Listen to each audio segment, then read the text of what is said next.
So here we are, map number 2 of this best of 3. ToD took the first game with a beautiful defense of some proxy gates. He's spawning in the top right of Frost. He represents XMG and he's playing Protoss. In the top left, in the red pieces, losing game number 1 with an ultra aggressive, greedy, cheesy play, hoping he could take the win. We have got XeLiatH, who has to win now to stay in with a shot of getting one of those 4 qualification spots for Challenger League Season 2. Of course, this isn't the only opportunity these players have to qualify for Season 2 Challenger EU. This is qualifier number 1. Tomorrow and Wednesday are qualifiers number 2 and 3. Pretty simple, I'm casting those. And then Thursday is the ladder wildcard, where you've got to have 200 wins in Season 1 or 2 in order to be able to play them. So a much smaller bracket, got higher odds of getting through, as long as you've got the skills. But I suspect most people will be playing in all of them, because that's where your chances lay. Early scout now coming down from XeLiatH, wants to make sure that he knows where his opponent is. ToD though, he should be a bit more confident that proxy gates aren't going to be occurring. They're not impossible, to be fair, but it's less likely. Oh no, they're going to actually bump heads to see where the other's spawning. Or are they? Oh, there. Okay, so they do. Sees where that probe's coming from. If ToD was paying attention, he should now know his opponent's in the top right, but frankly may not have been looking. It's really possible that he doesn't check there. Regardless though, once the probe comes in, he's going to see that, and he'll know that his opponent can't be cross spawns unless it was a ridiculously early scout. ToD going into 4 probes in each gas. Meanwhile, over on XeLiatH's side, he's going up to 5 probes in gas, probably 6, there we go. So it's a lot more tech heavy. Gonna be looking for things like Stargates, things like Twilight Councils, nice and fast. Whereas ToD, he's also now going up to those 6 probes in gas, but it's fractionally later, allowing him to squeeze 1 additional probe out. A minuscule amount sooner.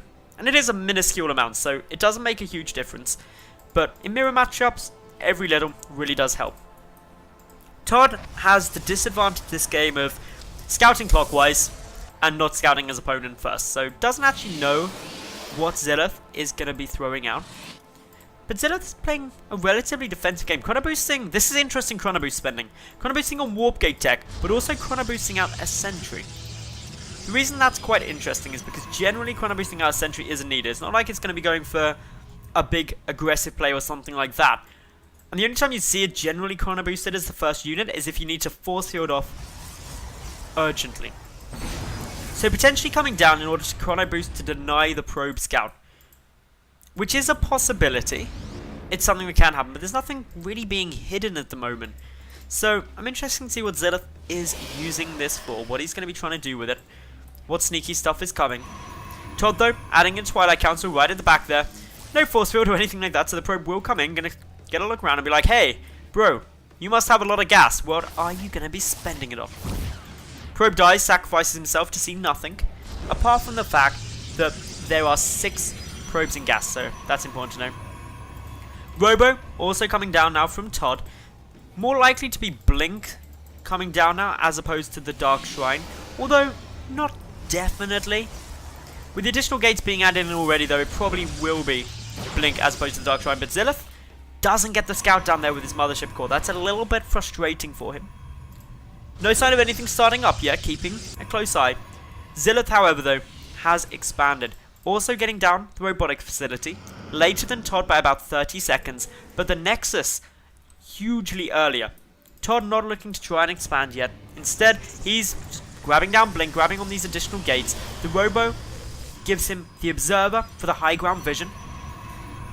And it's going to be a battle of that high ground vision and getting those through. XeLiatH, however, wisely using a hallucinated Phoenix to come through.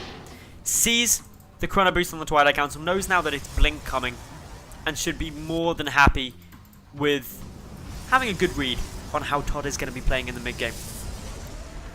So we've got a decent number of sentries, Stalker there, but this natural base, it's at least 100 seconds in game quicker than ToD's. Probably more like about 2 minutes. I didn't get the exact time, but around 2 minutes seems right. giving XeLiatH a great economy compared to that of the XMG player. XeLiatH, knowing the blinks on the way, has already started the Immortal production. 2+ Immortals instantly means the ToD is going to have a really tough time. One Immortal up against Blink Stalkers, you're able to just blink aggressively on top of it and snipe it down before it ruins everything.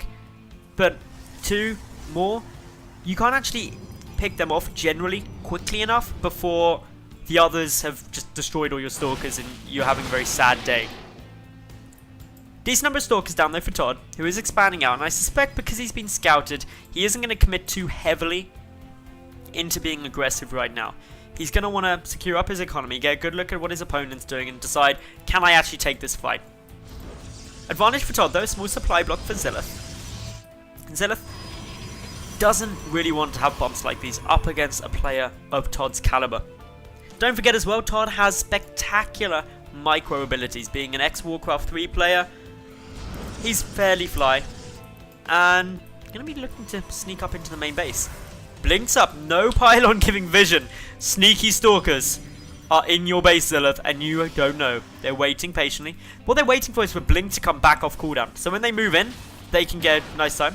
One of the observers seen, and oh no, XeLiatH pulling one of his army down.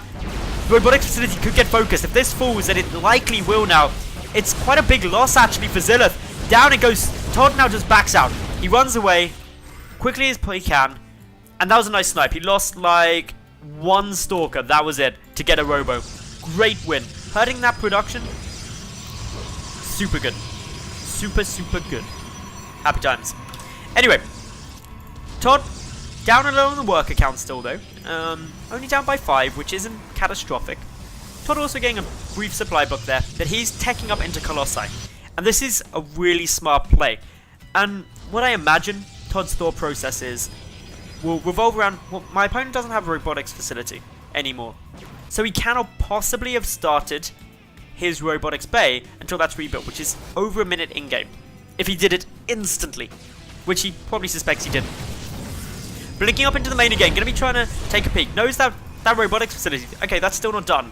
I'm at least 40 seconds ahead, minimum, on my Colossus timing. These Stalkers still being quite aggressive. Resources lost do favour ToD. He's picked up 650 resources, losing only 400 on his side. So that somewhat makes up for the probe deficit he did have. But now, ToD is actually up in the worker count. XeLiatH is going to level it out again. Both players will probably stop around the 40 or at the 45 mark, generally speaking. Addition of a cannon here, just to make sure that ToD's safe, since drop play is a possibility. But ToD, has he been too aggressive? There's still a lot of units coming across now for XeLiatH, who takes out a lot of ToD's army supplies, down to 38 to 47. Photon overcharge going to be very important. Mothership core does trigger the photon overcharge. The Immortals are going to buy some time. But can a Colossus get onto the field in time? Being produced now, the Colossus will help, but there's only going to be one of them. More gateways being added in. We do have, of course, the Colossus now out, but with no extended thermal lance, nor is it being chronoed. However, ToD getting some aggression done as XeLiatH, just sneaky peeking through. He's racking up a good number of kills actually. Gonna get 3 kills, and a lot of probes very low.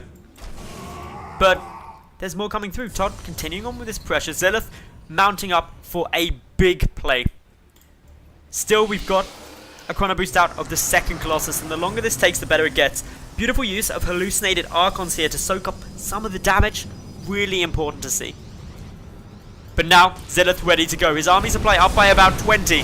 ToD gets hit by a good little time warp there, slowing his retreat. The natural base taking a lot of damage. The Colossus, though, dishing out a lot of damage. XeLiatH's Mothership core will fall, and that is a huge snipe. Great control there by ToD, who triggers another photon overcharge as his natural. Also, chucking down some pylons. This minimizes the area that XeLiatH's army can move through, maximizing the damage those Colossi can do. He's doing a really nice job here. XeLiatH going for it, a massive blink forward. Wants to try and get that Colossus, but no focus fire. These Colossi whacking up a lot of damage. Maybe not many kills, but that splash, so important. The Immortals as well, for ToD doing a lot. One Colossus falls, the second one back up on the high ground. Extended thermal lance, nearly done.